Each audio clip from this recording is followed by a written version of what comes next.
अनुराग भदौरिया जी की अगर आपकी लंदन ट्रिप खत्म हो गई हो, वैसे मैंने देखा अनुराग जी लंदन में आपने जो वो वीडियो डाल रहे हैं उसमें आपने हरा कुर्ता नहीं पहना, उसमें मॉडर्न जैकेट्स पहने हैं, लाल टोपी है, लेकिन हाँ स्टूडियो में आने के लिए हरा कुर्ते का थान आपका निकल आता है। हाँ, लंदन में नहीं था आपका हरा कुर्ता। कोई बात नहीं, कोई बात नहीं, जनता देख रही है, डिसाइड करेंगे, जनता को डिसाइड करने दे। लेकिन शहजाद जी मैं आपसे पूछ रहा हूं कि देश को कैसे नेतृत्व की जरूरत, वो नेतृत्व जो देश को अगले 10 साल 20 साल 50 साल 100 साल का रोडमैप दे, या वो नेताओं का समूह जो ये डिसाइड नहीं कर पा रहा है कि उनका नेता कौन। देखिए, प्रधानमंत्री नरेंद्र मोदी जी का जनता के साथ पैक्ट है। पैक्ट का मतलब क्या है? पी फॉर परफॉर्मेंस, जैसे 10वें से 5वें स्थान पर इकोनॉमी चली गई, तीसरे स्थान पर जा रही है। ए फॉर एक्सेप्टेबिलिटी, उनकी एक्सेप्टेबिलिटी किस प्रकार से है, लगातार बढ़ती जा रही है। C for character and credibility, and T for tried and tested leadership है। और दूसरी तरफ कौन सा लीडरशिप है? डील बनाने का लीडरशिप है, एक दूसरे के साथ जो डील बनाकर आए, जिनका मतलब है डायनेस्टी, एक्सट्रीमली करप्ट, अपीजमेंट करने वाली लॉबी। ये डील के साथ आए हुए लोगों को लोगों ने पहचान लिया है। ये तो वो लोग हैं जो जनता को भी राक्षस मानते हैं। ये वो लोग हैं जो तुष्टीकरण और अपीजमेंट पॉलिटिक्स के नाम पर किस प्रकार से राष्ट्रीय सुरक्षा के साथ खिलवाड़ करते हैं। समाजवादी पार्टी ने तो सिमी को क्लीन चिट देने का काम किया था। ये वो लोग हैं जिन्होंने राष्ट्रीय सुरक्षा को लेकर पाकिस्तान के साथ किस प्रकार से बातें करने का, और सर्जिकल स्ट्राइक नहीं होना चाहिए और उनसे बातचीत होनी चाहिए, मणिशंकर अय्यर ने अभी अपनी किताब में लिखा है। ये वो लोग हैं जिन्होंने सबसे बड़े दंगे दिए, अपीजमेंट करते रहे परंतु दंगे सबसे बड़े दिए। और ये वो लोग हैं जिन्होंने अर्थव्यवस्था को किस प्रकार से खड्डे में उतारने का काम किया। तो एक तरफ तो वो है जो पैक्ट करके बैठे हैं, और जो दूसरी ओर है वो डील करके अपने अपने करप्शन को, एम्बिशन और प्रोफेशन और फैमिली के प्रोफेशन को बचाने के लिए प्रयास कर रहे हैं। अनुराग भदौरिया जी, लंदन से आया मेरा दोस्त, बोलिए दोस्त जी, क्या अखिलेश यादव किसी और को नेता मानेंगे? देखिए, मैं आपको जवाब दे रहा हूं जी बताइए। लंदन रिटर्न मिस्टर डॉक्टर अनुराग भदौरिया। देखिए, भारतीय जनता पार्टी ने 3 बातें की। डायनेस्टी की बात की, करप्शन की बात की, तुष्टीकरण की बात की। आप देखिए, तीनों का जवाब दे रहा हूं। डायनेस्टी भारतीय जनता पार्टी के पास है, भारतीय जनता पार्टी इसी पे विश्वास कर रही है, इसके बगैर उनका काम ही नहीं चल रहा है। गठबंधन में इनके पूरी की पूरी इन्होंने परिवारवादी पार्टी गठबंधन में रखी है। चाहे आप शिवसेना की पार्टी ले लीजिए, वो भी परिवारवाद से आती है। बादल को तो डोरे डाल ही रहे हैं, उनके साथ सरकार बना ही चुके हैं। उत्तर प्रदेश में अपना दल है, निषाद पार्टी है, उससे कम पड़ जाता है तो एनसीपी के भी अब इनके साथ जो अजीत दादा आ गए हैं, उनसे भी इनका मन नहीं भरता है। चिराग पासवान, उनकी पार्टी भी इनके साथ है, चौटाला के साथ हरियाणा में सरकार बनाए बैठे हैं। और इनको तो सरकार चाहिए, किसी अगर इनको कुछ दिखाई नहीं देता, सरकार जहां मिलनी होगी, ये कोई पार्टी परिवारवादी पार्टी है, भूल जाते हैं। और इनके यहाँ परिवारवाद देखिए, इनके यहाँ परिवार, अनुराग ठाकुर जी देखिए, उनके पिताजी चीफ मिनिस्टर थे, साहब सिंह वर्मा जी चीफ मिनिस्टर थे, उनके बेटे भी एमपी हैं। सिंधिया जब कांग्रेस में थे तब ये डायनेस्टी बताते थे, उनको महाराजा बताते थे, आज उन्हीं के साथ आ गए, पूरा खानदान उनके साथ आ गया है। कितनी बात करें, कल्याण सिंह जी के देख लिए, नाती पोता तक आ गए। सोचिए, पोता तक मिनिस्टर बना दिया आपने, क्या आपको कोई मिला ही नहीं था कि आपने पोता तक मिनिस्टर बनाएंगे? तो ये अपनी ही जाल में फंसते चले जा रहे हैं। दूसरा, ये बात कहते यहां पे भ्रष्टाचार का आलम है, जिन पे भ्रष्टाचार का आरोप लगाते हैं, जब इनको सत्ता की जरूरत पड़ती है, उन्हीं को आरती उतारते लाते हैं। आइए साहब, आइए, आप तो बहुत अच्छे व्यक्ति हैं, कहां भ्रष्टाचार, ये सब गलत कहते हैं। और आप क्या करते हैं भदौरिया साहब? आइए, आपको राज तिलक करते हैं, मंत्री बनाते हैं, आपको राज तिलक कर देते हैं, आप उसके बाद वो मंत्री बन जाते हैं, भ्रष्टाचार खत्म। तुष्टीकरण की बात ये करेंगे, जब हरियाणा में इनकी सरकार है, वहां पे किस तरह का दंगा हुआ, सबने देखा। और जिम्मेदारी इनकी थी उसको बचाने की, लेकिन उन्होंने उसको नहीं रोक पाए।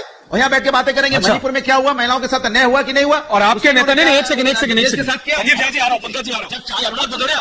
मैंने सिर्फ इतना सुनिए सर। अच्छा बोलिए 2 सेकंड, अरे 2 सेकंड, अरे 2 सेकंड। मैं कह रहा हूं, जब देखो पार्लियामेंट के अंदर खड़े होकर आदरणीय नेताजी ने बोला था चाइना नंबर 1 दुश्मन है, कब इन्होंने चाइना के राजनीति को बुलाया, थोड़ा उसके बाद वो वापस हमारे सैनिकों को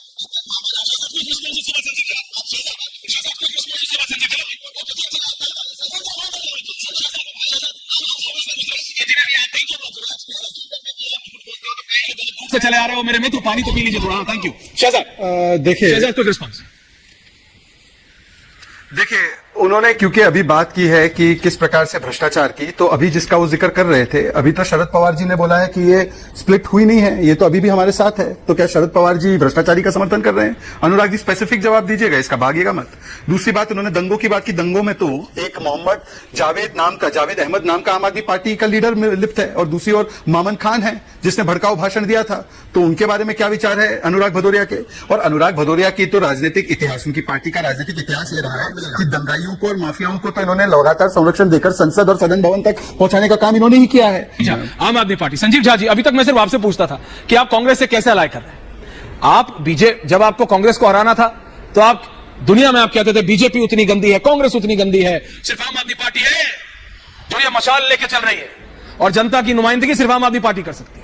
आपने कांग्रेस से कर लिया। चलिए, ये मेरा सवाल पुराना हो गया, जवाब अभी तक नहीं मिला। क्यों?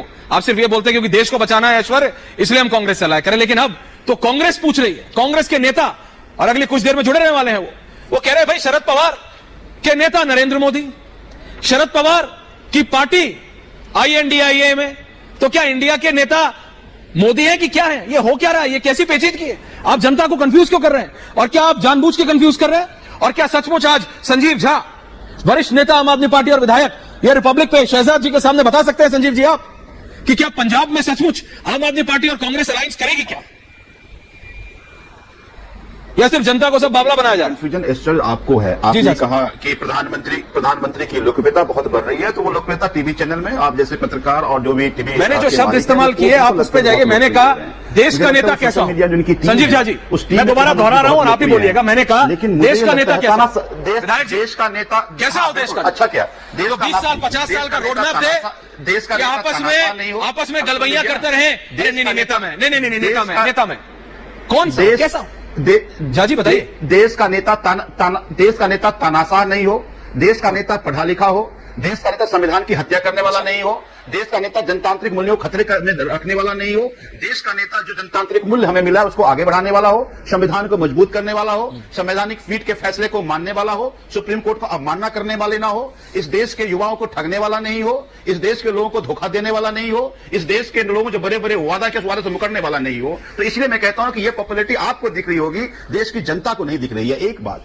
दूसरी बात, आज आपने कहा कि आज ऐसी क्या मजबूरी हुई, आप एक बात बताइए कि क्या आपको नहीं लगता है, क्यों नहीं लगता, मुझे समझ में नहीं आता कि जो कि 4 स्तंभ हैं इस देश में, इसमें एक भी आप स्तंभ हैं, और चारों इंडिपेंडेंटली अगर कोई भी कहीं कमजोर हो, अगर मान लीजिए लेजिस्लेचर कमजोर हो तो मीडिया की जिम्मेदारी कि उस पर सवाल करे। इसी तरह से जुडिशरी की जिम्मेदारी है कि वो उसको कंट्रोल करके रखे। तो आज जिस तरह से सुप्रीम कोर्ट के फैसले के बावजूद प्रधानमंत्री कहते हैं कि नहीं, ये चीफ जस्टिस प्रधानमंत्री और लीडर अपोजिशन नहीं होगा सीएसी की नियुक्ति में, हमारे 2 मंत्री होंगे। क्यों चाहते हैं आप कि सीएसी पे आपका कंट्रोल हो? एक बात बताइए कि अभी आपने देखा कि ईडी के एक्सटेंशन को पहले सुप्रीम कोर्ट ने अवैध घोषित किया था, फिर 15 सितंबर तक का एक्सटेंशन दिया, फिर आप सुनने में आ रहा है कि आप सबसे ऊपर फिर उसी व्यक्ति को बैठा रहे हैं। तो क्यों आप ऐसा कर रहे हैं? क्यों इस देश के सभी तंत्र से आप खिलवाड़ कर रहे हैं?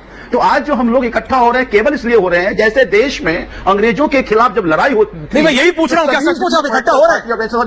संजीव साहब, मैं यही तो पूछ रहा हूं। इसलिए नहीं, आजादी, इसीलिए आज पूछ रहा हूं संजीव साहब, चाहिए थी आज। नहीं, इसीलिए पूछ रहा हूं, क्या सचमुच आप इकट्ठा हो रहे हैं? बता दीजिए, क्या पंजाब में कांग्रेस और आम आदमी पार्टी एक साथ इलेक्शन लड़ेगी? क्या दिल्ली में आप कांग्रेस पार्टी को सीट देंगे? कौन सी कॉन्स्टिट्यूएंसी, कौन सी सांसद की टिकट आप, कौन से सांसद की टिकट आप कब देंगे कांग्रेस को? बता दीजिए, सातों में से कौन सी सीट देंगे? या हमें अपनी बात करने दीजिए। नहीं, मैं आप ही से पूछ रहा हूं, बताइए प्लीज। सब सुना, मेरी बात सुनिए ना। अरे आप ही के सुन रहा था 2.5 मिनट से। आप एक प्रधानमंत्री जो तानाशाह बनकर इस देश के संविधान की हत्या कर रहा है, सुप्रीम कोर्ट के लगातार अपमानना कर रहा है, जनतांत्रिक मूल्यों खत्म कर रहा है। अब चुनाव तो तभी होगी, पार्टियां तभी रहेगी। हमारी वैचारिक मतभेद थी, लेकिन बात अब वैचारिक मतभेद की केवल नहीं है, इस देश के संविधान को बचाने की जिम्मेदारी एक नागरिक कहीं ज्यादा है। टीवी पे बोलते हैं, देश की जनता को यह लगे कि यह तानाशाह के साथ खड़ा कोई व्यक्ति बोल रहा है। जब कभी भी इतिहास लिखी जाएगी ना भाई, अंग्रेज के समय में भी कई लोगों के इतिहास है कि कौन से लिखी जाएगी कि अगर संविधान की हत्या करने वाले के साथ। देखिए, हिस्ट्री में तो बहुत कुछ लिखा जाएगा, क्योंकि इस देश के किसने किसके खिलाफ पार्टी बनाई, आज किसके साथ है।